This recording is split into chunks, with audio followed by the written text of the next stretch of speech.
Hello friends, this is Preeti Chaudhary and you are watching all knowledge keeper. Friends, आज हम बात करने वाले हैं कुछ ऐसे कंफ्यूजिंग वर्ड्स के बारे में जिनकी साउंड्स तो सेम होती है, प्रोनाउंसिएशन तो सेम होता है, बट उनकी स्पेलिंग में माइनर सा चेंज उनकी मीनिंग को बिल्कुल बदल देता है, चेंज कर देता है। तो एग्जाम के पॉइंट ऑफ व्यू से भी बहुत इंपॉर्टेंट है एंड डेली लाइफ के कॉमन वर्ड्स के पॉइंट ऑफ व्यू से भी बहुत इंपॉर्टेंट है। तो देखते हैं आज हम कौन कौन से वर्ड्स के बारे में बात करने वाले हैं। Now the first one is already. Already and already दोनों का प्रोनाउंसिएशन सेम है, साउंड सेम निकल रहा है, बस माइनर सा डिफरेंस है इनकी स्पेलिंग्स में। पहला ऑलरेडी है ALLREADY ऑलरेडी, दूसरा है ALREADY ऑलरेडी। दोनों में केवल एक L का डिफरेंस है, तो केवल इस L के प्रेजेंट ना होने की वजह से इनके मीनिंग्स बिल्कुल चेंज हो जाते हैं।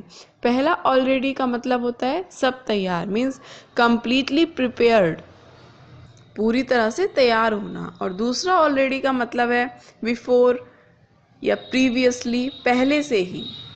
तो सेंटेंस की हेल्प से इसको समझते हैं। अगर आप बोलना चाहते हैं क्या आप परीक्षा के लिए तैयार हैं, then you have to use the word already ALL। Then you can say it in English, are you all ready for the test?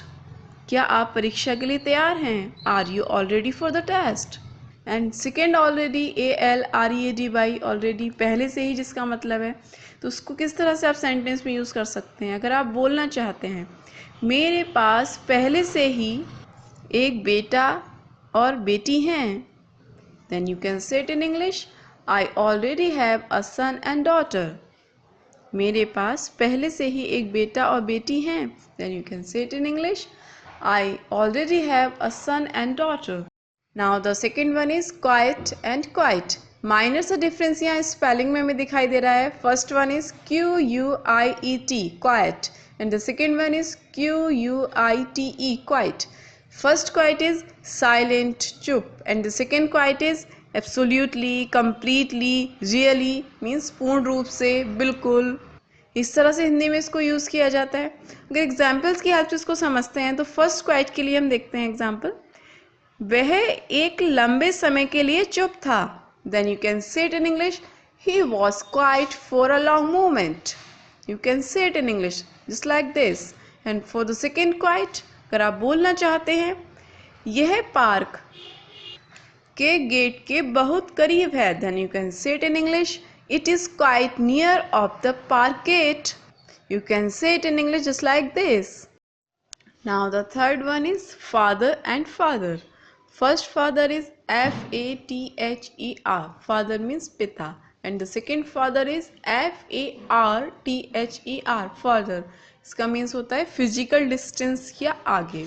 एक आर का डिफरेंस है जिसकी वजह से, एक माइनर चेंज की वजह से स्पेलिंग में इसके मीनिंग्स बिल्कुल बदल जाते हैं, चेंज हो जाते हैं।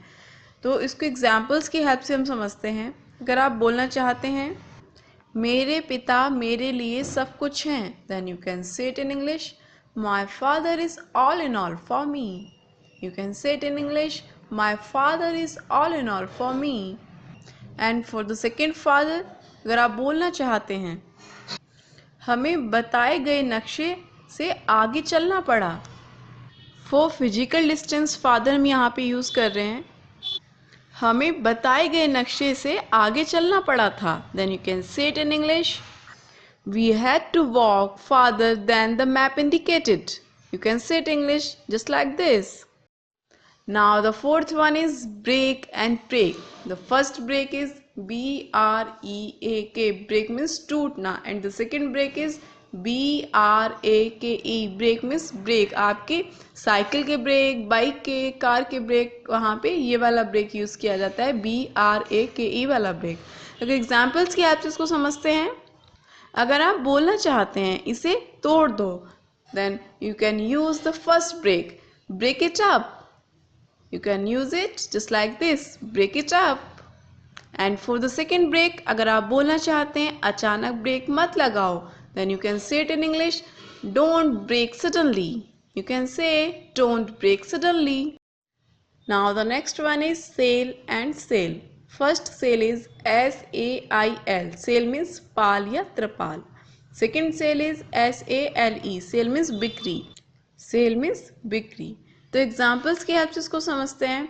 अगर आप बोलना चाहते हैं, फॉर द फर्स्ट सेल हम बात करेंगे, नाव पर बड़ी पाल थी। पाल मीन्स जो पानी की बोट होती है, उस पर एक बड़ा सा त्रिपाल लगा होता है, कपड़ा सा लगा होता है बहुत बड़ा, वो हवा को डायरेक्शन देता है, नाव उसी डायरेक्शन में जाती है जिस डायरेक्शन की हवा होती है, तो उसके लिए वो यूज़ होता है। तो उसके लिए हम कह रहे हैं कि नाव पर बड़ी पाल थी। Then you can say it in English, the sail on the boat was big. You can say the sail on the boat was big. And for the second sale, अगर आप बोलना चाहते हैं महंगा शर्ट बिक्री पर था, then you can say it in English, the expensive shirt was on sale. You can say the expensive shirt was on sale. Now the next one is axis and axis. First axis is ACCESS. Axis means pravesh, and the second axis is EXCESS. Axis means अधिक या ज़्यादा।